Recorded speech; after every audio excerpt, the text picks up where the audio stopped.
6 months after the Great Liberation, Earth had become the most important planet in the galaxy, but not in ways Marcus had ever expected. The Cousteau II had been transformed into humanity's first embassy ship, permanently stationed at the coordinates where Earth's quantum field was strongest. Representatives from hundreds of species came daily to study the phenomenon that had freed their peoples from eons of parasitic control. Marcus stood in the ship's expanded command center, now a sprawling complex of human and alien technology, reviewing reports from across the galaxy. The news was mixed. While the core worlds remained free and thriving, disturbing signals continued to arrive from the galactic rim. The quantum parasites, it seemed, had not been completely eliminated. The outer colonies are reporting new disappearances, Dr. Williams informed him, her role having evolved from marine biologist to humanity's chief quantum physicist. The Kepler armed settlements have gone silent. Long-range sensors show the same energy signatures we detected from the original Devourer ships. Keltha approached, his movements now enhanced by hybrid technology that combines Zephyrian biomechanics with human engineering. In the months since the liberation, the partnership between their species had produced innovations neither could have achieved alone. The parasites are regrouping beyond our quantum field's influence, the Zephyrian confirmed. They're building new host ships, enslaving species that were never freed. The threat is evolving. The problem was becoming clear to everyone involved in the galactic defense networks. Earth's quantum field had created a protective bubble around the galaxy's core, but that protection weakened with distance. At the galactic rim, where the field's influence was minimal, the parasites were rebuilding their empire using isolated species that had never been infected before. "We need to extend the field's range," Marcus said, studying the holographic displays that showed the galaxy's quantum density. But the power requirements would be enormous. Even with every nuclear reactor on Earth running at maximum capacity, we couldn't generate enough energy to reach the outer rim. The solution came from an unexpected source: the liberated civilizations themselves. Ambassador Telquisir arrived with a proposal that would require unprecedented cooperation between hundreds of different species. Every world that was freed by Earth's quantum wave retained a quantum resonance signature, the Andorian explained to the assembled Galactic Council. If we could synchronize those signatures, create a network of quantum relay points throughout the galaxy, we could amplify Earth's field exponentially. The plan was audacious. It would require every liberated world to construct quantum resonance amplifiers, using technology that merged Earth's nuclear physics with advanced alien engineering. More challenging still, the entire network would need to be activated simultaneously across thousands of light-years of space. The timing has to be perfect. Dr. Williams explained to the technical committees representing each species. Even a few seconds delay between relay points could create quantum interference that might actually weaken the field instead of strengthening it. Humanity found itself teaching its most advanced nuclear physics to civilizations that had mastered faster than light, travel millennia before humans had invented the wheel. But the quantum principles that had saved Earth proved to be universal, and alien scientists adapted human techniques to their own technology with remarkable speed. Marcus spent weeks traveling between star systems aboard Zephyrian bioships, consulting on quantum amplifier construction projects. Each world presented unique challenges. The crystalline beings of Altair required resonators that could interface with their silicon-based technology. The gaseous entities of the Helix Nebula needed amplifiers that could function in their atmospheric cities. But the most difficult challenge came from the worlds that were still partially infected. On planets where the liberation had been incomplete, pockets of parasitic influence remained, hidden in quantum shadows that Earth's original wave hadn't been able to penetrate completely. "We call them the lingering," explained Commander Vax of the Andromedan Defense Corps during a briefing on the liberated world of Kepler 442b. They're former hosts who weren't completely freed from parasitic control. They appear normal most of the time, but under stress or in certain quantum conditions, the parasites can reassert control. The implications were terrifying. If the galaxy-wide quantum amplification awakened dormant parasites in partially freed beings, the network itself could become a transmission method for reinfection. Every relay point would need to be carefully screened to ensure that no lingering individuals were involved in the construction or Operation. The screening process revealed just how widespread the partial infections had been. On some worlds, up to 30% of the population showed signs of residual parasitic influence. They weren't dangerous under normal circumstances, but the quantum energies required for the amplification network could trigger complete reinfection. "We can't abandon them," Marcus insisted during an emergency council session. "If we exclude partially infected worlds from the network, we're leaving billions of people vulnerable to reinfection." Kael'tha proposed a solution that required humanity's most closely guarded secret, the original quantum core that had started the liberation. If we could create secondary cores based on the original's matrix, smaller versions that could provide localized protection for partially infected populations. You're talking about giving every world in the galaxy access to Zephyrian quantum technology, Admiral Martinez pointed out. "The military implications alone. The alternative," Marcus replied, "is letting the parasites rebuild their empire, using the people we couldn't completely save." The decision to share the quantum core technology marked humanity's final transformation from an isolated species to the galaxy's most trusted ally. Every major civilization agreed to contribute resources and expertise to mass-produce the secondary cores, trusting Earth with technology that could theoretically be weaponized against them. The production facilities were established on Luna, taking advantage of the moon's low gravity and proximity to Earth's quantum field source. Human engineers worked alongside alien specialists to create cores that were compatible with hundreds of different technological paradigms. Each core was attuned to specific quantum signatures to prevent misuse while providing protection against parasitic reinfection. As the network construction neared completion, reports from the galactic rim became increasingly urgent. The reformed parasites had begun actively hunting for the source of the quantum field that had disrupted their empire. Long-range scouts had been detected probing the galaxy's outer defenses, searching for Earth's location. "They know we're here," confirmed Captain Zheng of the Deep Space Monitoring Station at Proxima Centauri. "Multiple contacts approaching from the direction of the Magellanic Clouds. Energy signatures match reformed Devourer vessels, but they're larger than anything we've seen before." The race was on. Would the galaxy-wide quantum network be completed before the reformed parasites could mount a new invasion?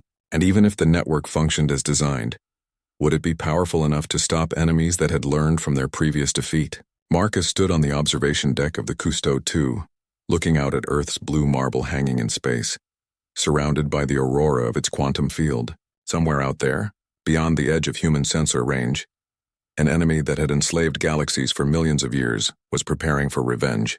But around Earth, hundreds of alien ships worked alongside human vessels, all of them united in defense of the freedom they had fought so hard to win.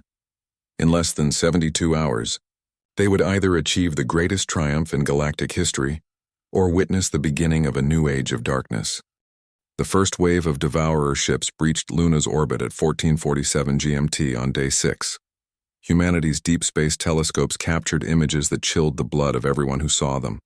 The vessels weren't built so much as grown, massive biomechanical constructs that pulsed with their own internal light. Some resembled sea creatures scaled up to impossible sizes, while others looked like mechanical viruses magnified 1 billion times. All of them radiated hunger.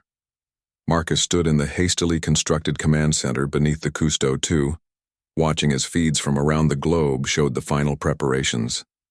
In Kazakhstan, teams worked frantically to bring the last quantum transmitters online. Brazilian engineers reported successful integration of Zephyrian frequency modulators with their orbital defense platforms. Even the small island nations had contributed, offering their communication satellites as relay points for the global quantum field. 37 minutes until optimal field saturation, Dr. Williams announced, her voice steady despite the exhaustion evident in her features. She hadn't slept in 3 days, coordinating between human engineers and Zephyrian technical specialists. All satellite networks are responding within acceptable parameters. Kael'tha moved among the human technicians with fluid grace, his biosuit allowing him to work directly with their equipment. Marcus had watched in fascination as the Zephyrians' crystalline claws interfaced directly with their computer systems, communicating at speeds no human could match. "The Devourers are slowing," Kael'tha reported, his mental voice carrying notes of both hope and concern. "They've detected the quantum field preparations. They know we're here. On the main display, the alien fleet had indeed decelerated, their formation spreading into what appeared to be an attack pattern. 3 massive command ships moved to the forefront, each one easily the size of Manhattan. Behind them, smaller vessels arranged themselves in geometric patterns that spoke of deadly intelligence. "They're not just mindless consumers," observed Admiral Martinez, who had been placed in command of Earth's coordinated defense forces. "They're strategists. They're analyzing our defenses before committing to assault." The first communication attempt from the Devourer fleet came as a psychic scream that overwhelmed monitoring stations across 6 continents. Unlike Kael'tha's gentle mental contact, this was a brutal invasion of consciousness that left operators bleeding from their ears and nose. The message, when finally decoded, was chillingly simple. "Surrender the Zephyrian criminals. Submit to harvest. Resistance will only prolong suffering." President Chen's response was broadcast from every communication platform on Earth. "This is humanity's answer. We stand together. We fight together. And if necessary, we die together." The Devourer's reply came in the form of a demonstration.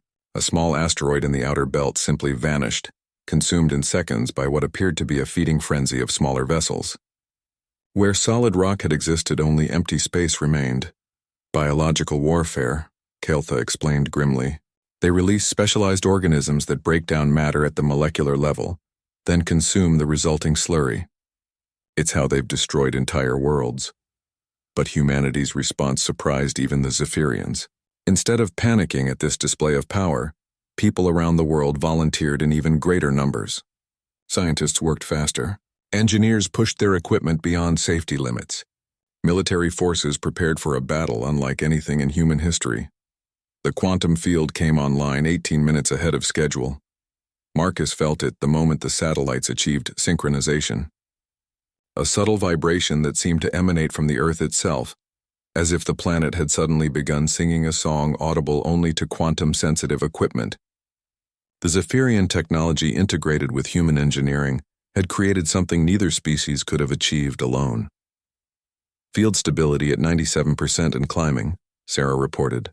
"All orbital platforms are maintaining resonance. The frequency is...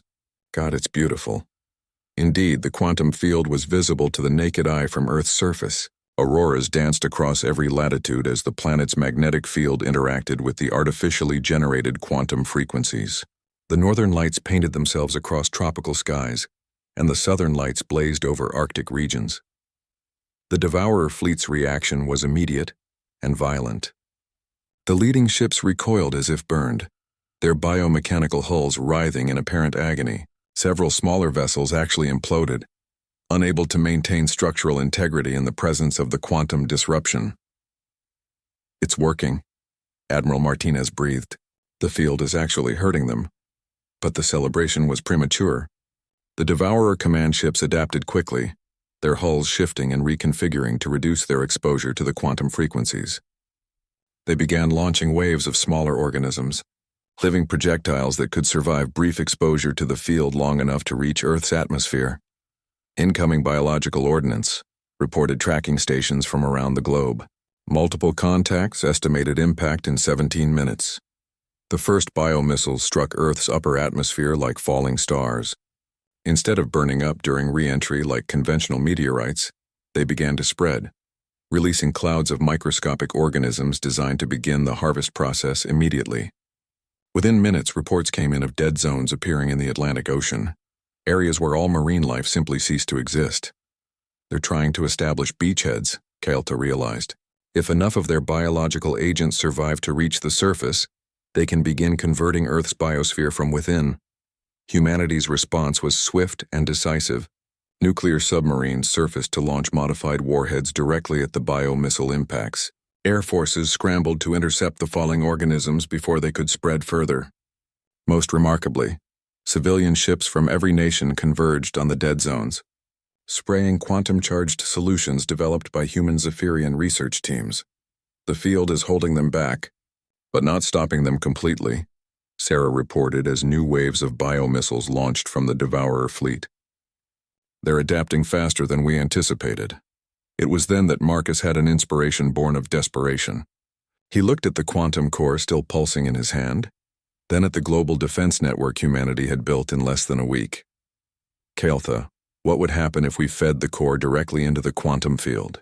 Used it as an amplifier? The Zephyrian's amber eyes widened. The quantum resonance would increase exponentially. But Marcus, the core contains the location of our hidden fleet. If it's destroyed in the process, your fleet won't matter if Earth falls. Every Zephyrian refugee hidden across the galaxy will eventually be hunted down. This is our best chance to stop them here permanently. The decision required split-second timing. As the next wave of Devourer biomissiles launched, Marcus connected the quantum core to the Cousteau 2's communication array. The core's energy merged with the global quantum field, and the effect was immediate and devastating to the alien invaders. The quantum resonance field flared to visibility across the entire solar system. Every Devourer ship within the field's influence began to shake apart at the molecular level. Their biomechanical hulls, evolved over millions of years to consume and destroy, proved helpless against the pure mathematical harmony of quantum frequencies amplified by Zephyrian technology and human ingenuity. But even as the invasion fleet disintegrated, Marcus realized they had triggered something far greater than a simple defense. The quantum field was propagating outward from Earth at the speed of light, carrying its protective frequencies to every corner of the solar system and beyond. Marcus Chen had always found peace beneath the waves. The former Navy diver turned marine biologist spent most of his days exploring the depths of the Pacific, documenting coral reef recovery after the climate restoration projects of 2157. Today should have been like any other day. But the ocean had different plans.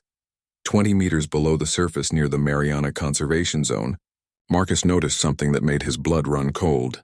A creature unlike anything in Earth's databases was thrashing desperately in a tangle of abandoned fishing nets. At first glance it looked like a massive wolf, but its fur shimmered with an otherworldly blue-silver sheen that seemed to pulse with its own light. Its limbs were longer and more graceful than any terrestrial canine, and gills fluttered frantically along its neck as it struggled against the synthetic fibers cutting into its flesh. The creature's eyes met his through the diving mask, and Marcus felt a jolt of recognition that defied explanation. These weren't the eyes of a simple animal. Intelligence burned behind those amber irises, along with something that looked remarkably like desperation and hope. Without hesitation, Marcus swam toward the trapped being. His training kicked in as he assessed the situation. The nets were industrial-grade polycarbon, designed to last centuries in seawater. They had wrapped around the creature's torso and hind legs in a way that made every movement tighten the deadly embrace. The being was weakening, its struggles becoming less coordinated as oxygen deprivation took hold. Marcus pulled his molecular cutter from his tool belt, a device originally designed for salvage operations. The creature flinched as he approached, but something in Marcus's movements must have communicated his intentions. It held still, trembling as he began the delicate work of cutting through the nets without harming the being beneath. The first strand parted with a barely audible hum. The creature's gills fluttered more rapidly, as if it understood that rescue was possible. Marcus worked methodically, his years of underwater experience guiding his hands. Cut too fast and he might slice through flesh. Too slow and the being would drown before he could free it. As he worked, Marcus became aware of something extraordinary. The creature's fur wasn't just bioluminescent. It was pulsing in patterns, rhythmic flashes of blue and silver that seemed almost like communication. He paused for a moment, studying the pattern, and could swear he detected intention behind it. Gratitude, perhaps, or encouragement.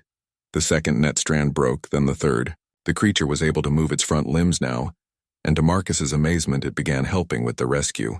Its claws, he noticed, were unlike anything he'd seen. They appeared to be made of some crystalline material that could adjust their molecular structure, becoming sharp enough to cut through the remaining net fibers. Together, they worked in a strange partnership 20 meters underwater. Marcus would position his cutter and the creature would use its remarkable claws to assist from angles he couldn't reach. The being's movements were increasingly fluid and purposeful, and Marcus began to suspect that whatever this creature was, it possessed technology far beyond Earth's current capabilities. The last strand parted and the creature was free. But instead of swimming away immediately, it floated motionless for several seconds, studying Marcus with those intelligent eyes. Then, to his complete shock, it pressed something into his hand. The object was warm despite the cold water, roughly spherical. and seemed to pulse with the same bioluminescent patterns as the creature's fur. Before Marcus could react, the being performed what could only be described as a bow, a graceful inclination of its elongated head that spoke of intelligence and gratitude. Then it turned and swam away with fluid motions that defied physics as Marcus understood them. The creature moved through the water as if it were flying through air, its body creating no turbulence, no displacement. Within seconds, it had vanished into the blue depths, leaving Marcus alone with racing thoughts and the mysterious object clutched in his diving glove. Marcus ascended slowly, following decompression protocols despite his excitement. His mind churned with questions. What had he just encountered? The creature was clearly not from Earth, but how had it gotten here? And what was the object it had given him?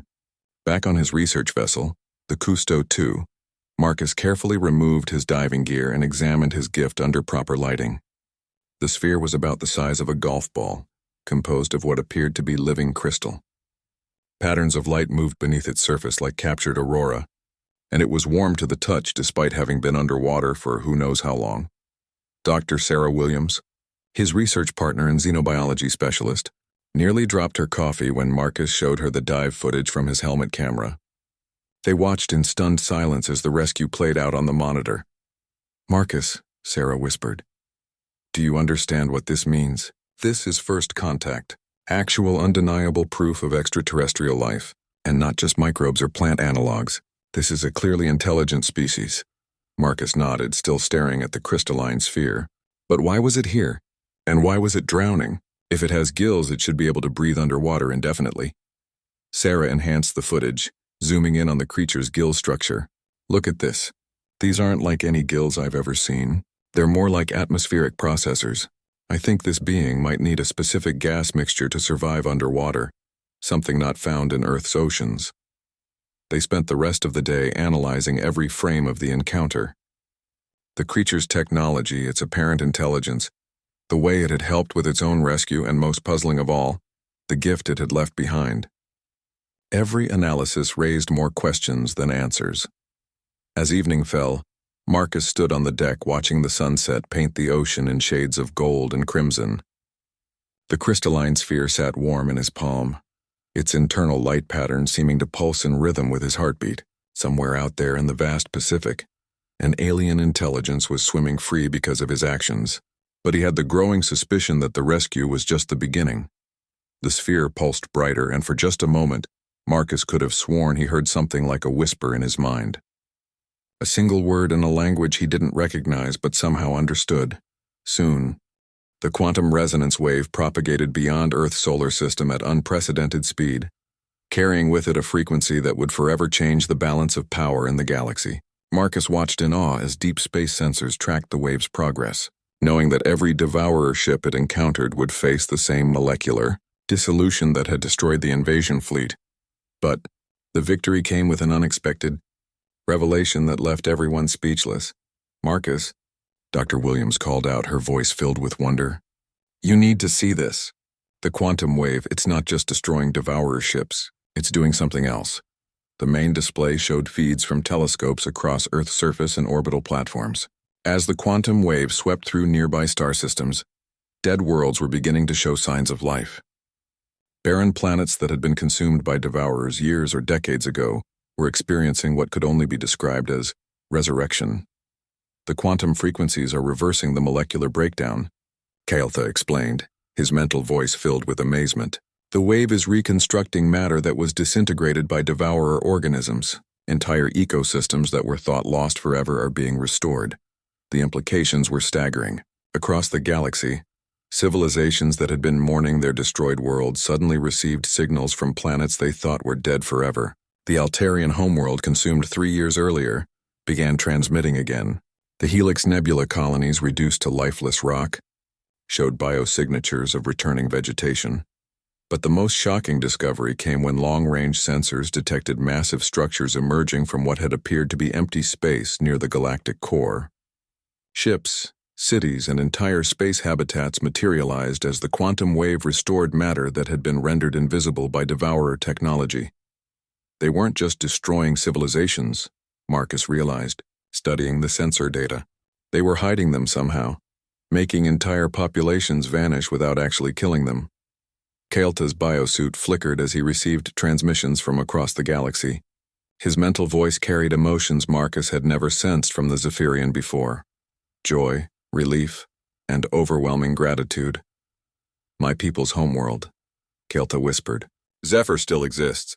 The quantum wave has revealed it, hidden for so long by devourer technology. Our families, our civilization, they're alive." Similar reports poured in from every corner of the galaxy. Billions of beings thought dead were returning to existence as the quantum wave stripped away the devourer's concealment technology. What had seemed like genocide was revealed to be an elaborate imprisonment. Civilizations trapped in quantum stasis while the devourers fed slowly off their life energy. The revelation that followed was even more stunning. The devourers themselves weren't the ancient evil the galaxy had believed them to be. As their ships disintegrated under the quantum wave's influence, the beings within were revealed to be prisoners as well, enslaved by the same technology they had used to imprison others. "Parasites," Sarah breathed as she analyzed the data streaming in from across the galaxy. "The real devourers are quantum parasites that infected these species millions of years ago. They were using their host to harvest other civilizations, feeding on the quantum life force of entire worlds. The liberation was happening on a scale beyond imagination. As the quantum wave spread throughout the galaxy, it was freeing not just hidden civilizations but the devourers themselves from eons of parasitic control. The massive biomechanical ships were revealed to be organic beings twisted into living weapons, their original personalities suppressed by quantum parasites that fed on consciousness itself. Earth had become the epicenter of the galaxy's greatest liberation in recorded history. The other Zephyrian fleets are emerging from hiding, Kael'ta reported, his consciousness linked to a growing network of communication across the stars. 17 refugee fleets, hundreds of thousands of my people who have been living in fear for decades. They're all safe now. But as the initial euphoria faded, new challenges emerged. Billions of beings who had been presumed dead were now free but scattered across the galaxy. Civilizations needed to be rebuilt. The former devourer victims required medical attention after years or decades in quantum stasis. Most importantly, the galaxy needed to learn how to coexist peacefully with so many different species suddenly sharing the same space. Marcus found himself at the center of something he never could have imagined. World leaders who had struggled to coordinate a planetary defense just days earlier were now being contacted by galactic councils requesting Earth's participation in rebuilding efforts. Humanity, in the span of a week, had gone from an isolated species to one of the galaxy's most influential civilizations. Your species did something no other civilization thought possible, explained Ambassador Tel'Kesir, a graceful being from the recently restored Andorian Republic, who had arrived aboard a ship that seemed to be made of crystallized starlight. You united an entire planet in defense of strangers. You shared your most dangerous technology with aliens you had just met. You sacrificed your own safety for people you had never seen. The praise felt surreal to Marcus, who still remembered the simple act that had started everything, reaching out to save a drowning creature in Earth's ocean. How had something so basic, so instinctively human, led to the liberation of an entire galaxy? The answer came during a ceremony held in Earth's orbit, attended by representatives from over 300 different species. As leaders from across the galaxy gathered to formally thank humanity for its role in the Great Liberation, Marcus was asked to speak about the moment that had started it all. "I was just doing what any decent person would do," he said, looking out at the assembled beings who represented billions of lives saved by humanity's actions. "I saw someone in trouble and I helped. I think that's what makes us human. Not our technology or our weapons, but our willingness to help others even when we don't know if they'll help us back." The response was a moment of silence that stretched across the entire gathering, followed by the most beautiful sound Marcus had ever heard. Hundreds of different species expressing gratitude in their own unique ways. Crystalline chimes from the Altarians, harmonic frequencies from the Zephyrians, and melodic patterns from dozens of other civilizations created a symphony of thanksgiving that would be remembered throughout galactic history. But even as the celebration reached its peak, Marcus noticed something troubling in the quantum readings. The wave that had liberated the galaxy was beginning to weaken as it spread further from its source. In the galaxy's outer regions, reports suggested that some devourer remnants were already beginning to regroup. The liberation isn't permanent, Dr. Williams confirmed his fears. The quantum effect weakens with distance. We freed most of the galaxy, but the outer rim is still vulnerable. It meant that humanity's role in galactic affairs was just beginning. Earth had become not just a member of the galactic community, but its guardian, the source of the quantum frequencies that kept the parasite threat at bay. The responsibility was enormous, but as Marcus looked around at the diverse gathering of beings who had once been enemies or strangers, he felt something he had never experienced before: hope for a future where cooperation could overcome any threat. 3 days had passed since the encounter, and Marcus Chen couldn't shake the feeling that he was being watched. The crystalline sphere never left his side, its warm pulse now as familiar as his own heartbeat. Dr. Williams had run every test imaginable on the object, but their equipment seemed inadequate to analyze its true nature. Spectral analysis showed impossible energy signatures, and the material composition defied classification. "It's like trying to analyze a living computer with a Stone Age toolkit," Sarah muttered, reviewing the latest batch of inconclusive results. "The molecular structure keeps shifting. Sometimes it reads as pure crystal, other times as organic tissue, and occasionally as something that our instruments can't even identify." Marcus was studying oceanographic charts when alarms began, blaring throughout the Cousteau. 2. Emergency broadcasts flooded their communications. Array as reports poured in from around the globe. Ships were vanishing without distress signals. Coastal monitoring stations detected massive underwater disturbances. Most disturbing of all, deep-sea mining operations had gone silent across 3 continents. The first video footage arrived within hours. Shaky camera work from a Japanese fishing vessel showed impossible shapes moving beneath the waves. Massive, geometrically perfect structures that couldn't be natural formations. They moved with purpose, rising from the deepest parts of the ocean toward the surface. "My God," Sarah breathed as they watched the footage. "Those aren't ships. They're too big, too advanced. Marcus, I think your wolf friend was just the beginning." The sphere in Marcus's pocket pulsed more rapidly, its internal light growing brighter. He pulled it out, and both researchers stared as symbols began forming within the crystal. Not human writing, but somehow Marcus could understand their meaning. A warning, urgent and clear: "They're coming. The hunters found us. Sanctuary compromised. Protect the key." Marcus felt a chill that had nothing to do with the ocean air. "Key? What key?" As if responding to his question, the sphere projected a holographic image into the air above their workstation. It showed a star map, but not of any constellations Marcus recognized. At the center was a solar system, with a blue-green world that looked remarkably like Earth. Surrounding it were hundreds of red markers, each one moving in a coordinated pattern toward the central planet. "An invasion fleet," Sarah whispered. "But whose? And why are they showing us this?" The answer came from an unexpected source. The Cousteau 2's sonar detected something massive rising from the deep, moving faster than any known marine life. Marcus rushed to the deck as a shape broke the surface 50 meters away. It wasn't the wolf-like being he'd rescued, but something far larger and more magnificent. The creature that emerged was like a living spacecraft, its biomechanical surface gleaming with the same bioluminescent patterns Marcus had seen before. It was roughly whale-sized, but its form was sleek and purposeful, clearly designed for both underwater and space travel. Panels slid open along its hull, and several beings descended through the water toward their ship. The lead figure was the wolf-like creature Marcus had saved, now wearing what appeared to be some kind of environmental suit that allowed it to survive in Earth's atmosphere. Behind it came others of its species, all moving with the same fluid grace he remembered from their underwater encounter. The being he'd rescued approached the edge of the research vessel and spoke. Its voice somehow transmitted directly into Marcus and Sarah's minds.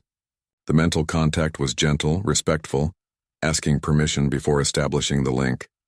"I am Kael'tha of the Zephyrian Resistance. You saved my life, Marcus Chen. In doing so, you may have saved both our species." Marcus stepped forward, his scientific curiosity overriding his fear. "Zephyrian? You're not from Earth, but why were you here? And what's this about hunters?" Kael'tha's mental voice carried tones of urgency and ancient sadness. "My people fled our dying world 3 generations ago. We came seeking sanctuary among the stars, but the Devourers followed us. They consume worlds, strip them of all life and resources, then move on to the next system. Earth was supposed to be our secret refuge. Sarah found her voice. But something went wrong. The Devourers found us. They've been hunting Zephyrian survivors across the galaxy for decades. When I crashed into your ocean, I was fleeing their advanced scouts. The fishing nets that trapped me were the least of my concerns. I was dying from atmospheric poisoning. My ship's life support failed. Marcus looked at the sphere in his hand. This is some kind of key? The quantum navigation core of my ship. It contains the location of the Zephyrian fleet's main base, as well as tactical information about Devourer weaknesses. If it fell into their hands, every remaining member of my species would be hunted down and killed. The implications hit Marcus like a physical blow. You gave it to me because you thought you were going to die. You trusted a complete stranger with the survival of your entire species. Kylta's head tilted in what Marcus was beginning to recognize as a gesture of acknowledgement.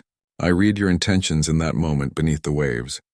Your species calls it humanity, but we recognize it as something universal. The willingness to risk oneself for another, even when that other is unknown and alien. It is the rarest quality in the galaxy, and the most precious. Sarah stepped forward, her scientific mind grappling with the magnitude of the situation. How long do we have before these Devourers arrive in force? 6 of your days, perhaps 7. Their advance fleet is already in your outer solar system, probing your defenses.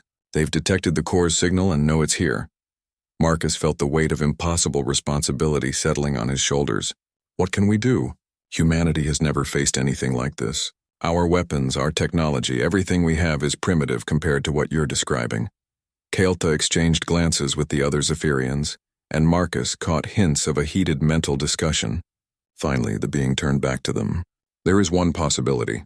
The Devourers have a weakness, something they've hidden for millennia. They cannot function in the presence of certain quantum frequencies. Your species' primitive nuclear technology, when properly modified, could generate exactly those frequencies. You're talking about turning our nuclear arsenals into some kind of quantum weapon. More than that. Your planet's governments would need to work together, sharing technology and resources in ways they've never done before. And it would all need to happen in less than a week. Sarah laughed, but there was no humor in it. You're asking for a miracle. Human governments can barely agree on trade regulations, let alone coordinate a planet-wide defense against alien invaders. Marcus looked at the sphere in his hand, then at the Zephyrian delegation and finally at Sarah. A plan was forming in his mind, desperate and probably impossible, but it was the only chance either species had. What if we could prove to them that cooperation was the only option? Show them exactly what's coming and what's at stake. Kylta's amber eyes brightened. The core contains visual records of Devourer attacks on other worlds, the complete destruction of the Altarian civilization, the consumption of the Helix Nebula colonies, but transmitting that information globally would alert the Devourers to our exact location. They're already coming, Marcus said grimly. At least this way humanity would face them prepared instead of surprised. The Zephyrian was quiet for a long moment, then nodded. Very well, Marcus Chen. You saved my life in the depths of your ocean. Now perhaps together we can save both our peoples. The moment of truth arrived at 15:30 GMT on a Tuesday that would be remembered throughout galactic history. Across the Milky Way, on thousands of worlds and stations, beings of hundreds of different species stood ready at quantum amplifier controls. The synchronized activation would either create the greatest protective field ever conceived, or trigger a catastrophic quantum cascade that could tear apart the fabric of space-time itself. Marcus stood in the primary control room aboard the Cousteau 2, his hand resting on the master activation switch that would begin the sequence. Around him, representatives from every major civilization monitored their homeworld's readiness. The chamber hummed with tension and anticipation. All outer rim stations report ready, announced Commander Vax. Andromeda relay points are synchronized and standing. Zephyrian bioships in position. At all major nodes, Kylta confirmed, his mental voice carrying the weight of his species' hope. The network spans 120,000 light-years. If this works, no corner of the galaxy will be beyond the quantum field's protection. Dr. Williams monitored the quantum calculations flowing across multiple displays. Field harmonics are stable. All secondary cores are resonating within acceptable parameters. Marcus, we're as ready as we'll ever be. But even as the final countdown began, long-range sensors detected the approaching threat. The reformed parasite fleet had emerged from the intergalactic void, thousands of vessels that dwarfed anything from the original invasion. These ships weren't the biomechanical hybrids they'd faced before. They were pure constructs of living darkness, entities that seemed to absorb light and quantum energy alike. "Contact in 17 minutes, reported Admiral Martinez from Earth's Orbital Defense Command. "They're moving faster than light without any visible propulsion system. Whatever they've become, they're not bound by conventional physics anymore. The timing would be critical. The quantum network needed at least 12 minutes to reach full synchronization after activation. If the parasites arrived before the field was stable, they could disrupt the entire process and leave the galaxy more vulnerable than ever. "Begin the activation sequence," Marcus commanded, throwing the master switch. The effect was immediate and spectacular. Earth's quantum field flared to 10 times its normal intensity, creating auroras visible from Mars. The amplification wave began propagating outward at the speed of light, reaching relay stations throughout the solar system within minutes. "Sol system amplifiers online," Dr. Williams reported, field strength increasing exponentially. "Relay to Proxima Centauri in progress." One by one, star systems throughout the galaxy began reporting successful field activation. Alpha Centauri came online first, then Wolf 359, then the relay points in the Perseus arm. Each activation strengthened the overall network, creating a web of quantum protection that spread across the galaxy like a protective embrace. But the parasites weren't waiting passively. As they detected the growing quantum field, they began releasing clouds of what appeared to be antimatter organisms, entities designed to consume quantum energy before it could reach full coherence.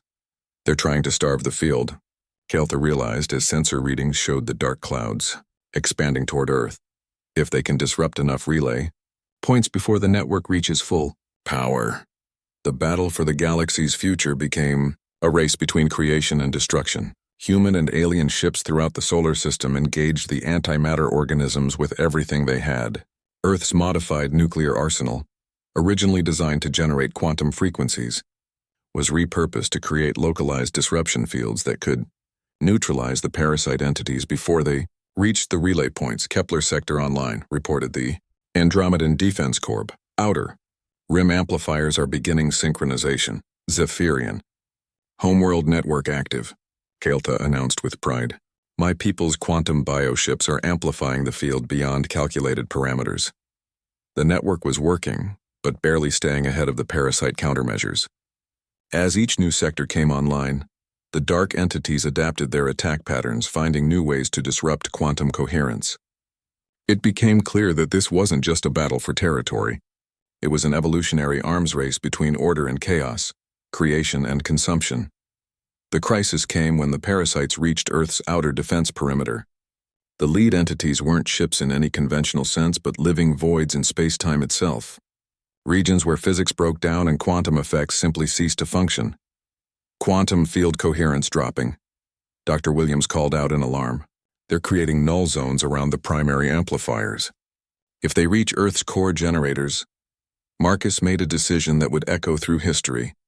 Instead of trying to defend the existing network, he ordered every available relay point to overload their amplifiers simultaneously, pouring every joule of energy they possessed into a single massive quantum pulse. "All stations maximum amplification now," he commanded. "Burn out every amplifier if necessary, but get that field to full power." The response was immediate and overwhelming. Across the galaxy, beings of hundreds of species pushed their technology beyond safe limits. Zephyrian bioships sacrificed their life support systems to channel energy into quantum amplifiers. Human nuclear reactors ran beyond critical thresholds. Altarian crystal matrices shattered from resonance overload as their operators chose to risk everything for a chance at permanent freedom. The resulting quantum wave was unlike anything the galaxy had ever experienced. Instead of the steady field they'd planned, the overloaded amplifiers created a single pulse of pure quantum harmony that propagated across the entire Milky Way in seconds rather than hours. The effect on the parasites was immediate and absolute. The entities that had seemed immune to conventional physics simply ceased, not destroyed or transformed, but edited out of existence as if they had never been. The quantum pulse rewrote reality at a fundamental level, removing the very concept of parasitic quantum consumption from the fabric of spacetime. But the pulse didn't stop at elimination. As it swept across the galaxy, it began rewriting the quantum signatures of every world it touched. Dead planets bloomed with new life. Broken civilizations found their technology mysteriously advanced overnight. Species that had never developed faster than light travel suddenly understood the principles of quantum displacement. "It's not just protecting us," Dr. Williams breathed, watching as the readings poured in from across the galaxy. "It's elevating us. Every species touched by the pulse is being quantum enhanced." The enhancement wasn't random. As reports came in from liberated worlds, a pattern emerged. Each species was being improved in ways that complemented their existing strengths while addressing their weaknesses. The Zephyrians found their biotechnology suddenly capable of creating living ships that could traverse galactic distances instantly. The Altarians discovered that their crystal matrices could now process quantum information at unprecedented speeds. Humanity's enhancement was perhaps the most profound. The pulse had somehow embedded the quantum frequencies that had saved the galaxy into human DNA itself. Every person on Earth could now sense quantum fields directly, communicate across interstellar distances, and most remarkably, instinctively understand the quantum signatures of other species. "We've become quantum native," Marcus realized as he felt the new senses awakening within him. Humanity has been transformed into a species that can naturally bridge the gap between different forms of quantum consciousness. The implications were staggering. Humanity had gained not just the ability to protect the galaxy, but to serve as universal translators between species that had previously been unable to communicate effectively. The same impulse to help others that had driven Marcus to save a drowning alien had now been encoded into human genetics, making his species natural mediators and peacekeepers. As the quantum enhancement settled across the galaxy, something unprecedented happened. Every liberated species began working together not out of necessity, but from genuine understanding and cooperation. The barriers between different forms of consciousness had been dissolved, creating the first true galactic civilization in the universe's history. Standing on the observation deck of the Cousteau II, Marcus watched as ships from hundreds of different species formed a celebration fleet around Earth. The planet that had once been isolated and unknown had become the heart of galactic civilization, not through conquest or dominance, but through the simple human impulse to help others in need. Keltha joined him at the viewing portal. The Zephyrian's biosuit no longer necessary now that the quantum enhancement allowed direct consciousness sharing between all enhanced species. "You saved my life in Earth's ocean." Keltha's thoughts merged seamlessly with Marcus's enhanced consciousness. "In doing so, you saved the galaxy itself. Your species calls it humanity, but I think the galaxy will remember it as something else. Hope." Marcus nodded, feeling the quantum signatures of billions of liberated beings across the galaxy, all of them connected now through the network of understanding that humanity had made possible. The simple act of reaching out to help a stranger had become the foundation of galactic peace. The emergency session of the United Nations Security Council was unlike anything in human history. Within 18 hours of the first transmission, representatives from every major nation had gathered in New York. The evidence was impossible to ignore. Crystal-clear recordings of dying worlds, massive ships that devoured entire planetary ecosystems, and most compelling of all, live footage of the Devourer advance fleet detected by humanity's deep space monitoring systems. Marcus stood before the assembly, feeling surreal addressing world leaders while Keltha's biomechanical ship hovered visibly above the Hudson River. The Zephyrian had insisted on making their presence undeniably real, ending any possibility of dismissing the threat as an elaborate hoax. "The quantum frequency weapon is our only chance," Marcus explained to the packed assembly hall, "but it requires resources from every nuclear power on Earth. No single nation has the capability to construct it alone." President Chen of the Pacific Federation leaned forward. "Dr. Chen, you're asking us to essentially disarm our nuclear deterrents and hand them over to an alien species we've known about for less than 2 days. With respect, Madam President, our nuclear weapons are useless against the Devourers. Their ship's shielding technology makes them immune to conventional nuclear attacks. But the quantum modifications the Zephyrians can teach us would turn those same weapons into something that could actually stop this invasion. Chancellor Wolf from the European Alliance stood up. Even if we agreed to this unprecedented cooperation, how do we know the Zephyrians aren't simply using us to eliminate a rival species? How do we know any of this is real? Kael'tha had been observing silently from the visitors' gallery. Now, the Zephyrian rose and addressed the assembly, his mental voice reaching every person in the room simultaneously. Because, Chancellor Wolf, if we wanted your world's resources, we would simply take them. Your current technology could not stop a single Zephyrian ship, let alone our fleet. We ask for your partnership because the Devourers represent a threat to all intelligent life in this galaxy. Today it is Earth and Zephyr. Tomorrow it will be the next inhabited system they discover. To prove the point, Kael'tha transmitted a brief demonstration through the quantum core. Every person in the assembly experienced a moment of shared consciousness, feeling the terror and desperation of civilizations as the Devourers consumed their worlds. The transmission lasted only seconds, but its impact was immediate and profound. Premier Volkov of the Slavic Republic was the first to speak after the experience. God preserve us. That level of destruction, that complete annihilation of life itself. It's beyond warfare, beyond conquest, it's extinction. The Devourers don't seek to rule or enslave, Kael'tha confirmed. They consume. Every organic molecule, every useful mineral, every source of energy. When they finish with a world, nothing remains but a barren rock drifting in space. Secretary General Okafor called for order as heated discussions erupted across the assembly floor. The question before us is simple, ladies and gentlemen. Do we face this threat together, or do we face it divided and helpless? Over the next 6 hours, the most remarkable negotiation in human history took place. Traditional enemies found themselves working side by side.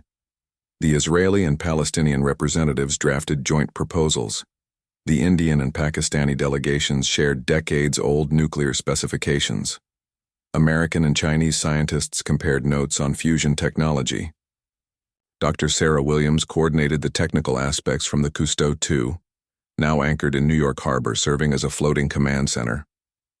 She worked alongside Zephyrian engineers to translate alien quantum principles into human engineering. The learning curve was steep, but both species discovered that their scientific methods were remarkably compatible. The fundamental physics are the same, she reported to the assembly during an update session. Their technology is more advanced, but it's built on principles we understand. We can do this, but only if every nation contributes their best resources and expertise. The breakthrough came when Dr. Yuki Tanaka from Japan suggested using the planet's existing satellite network to create a quantum resonance field. Instead of building massive new weapons, they could modify orbital platforms to generate the necessary frequencies on a global scale. It's brilliant, Sarah explained to the assembled delegates. We turn Earth's entire communication and defense satellite constellation into one massive quantum weapon. The Devourers won't be able to approach the planet without being exposed to lethal frequency disruption. But even as the plan took shape, new challenges emerged. The Devourer fleet was moving faster than expected, already past Mars and accelerating toward Earth. Long-range sensors detected over 300 ships, each one larger than anything humanity had ever conceived of building. Kael'tha's mental broadcasts became increasingly urgent. They've detected the quantum core's presence and know we're here. The advanced scouts are already in your asteroid belt, probing for weaknesses in your orbital defenses. The first attack came at dawn on the 4th day. Asteroid mining stations went silent one by one, as Devourer scouts eliminated potential threats. The International Space Station transmitted desperate footage of ship-sized creatures that looked more organic than mechanical, tentacles and biomechanical, armor that could survive in the vacuum of space. They're not just using technology, Commander Rodriguez reported from the ISS before the transmission cut out. They are the technology. Living ships, living weapons. This is biological warfare on a scale we never imagined. Panic began spreading through Earth's population as news of the attacks reached the surface. But instead of the chaos and breakdown many expected, something remarkable happened. Ordinary people began volunteering to help with the defense preparations. Engineers worked around the clock modifying satellite systems. Scientists shared research across traditional boundaries. Military forces from different nations coordinated their efforts without the usual political friction. Marcus found himself at the center of a transformation he never could have imagined. The simple act of saving a drowning alien had somehow catalyzed humanity's first truly global cooperation.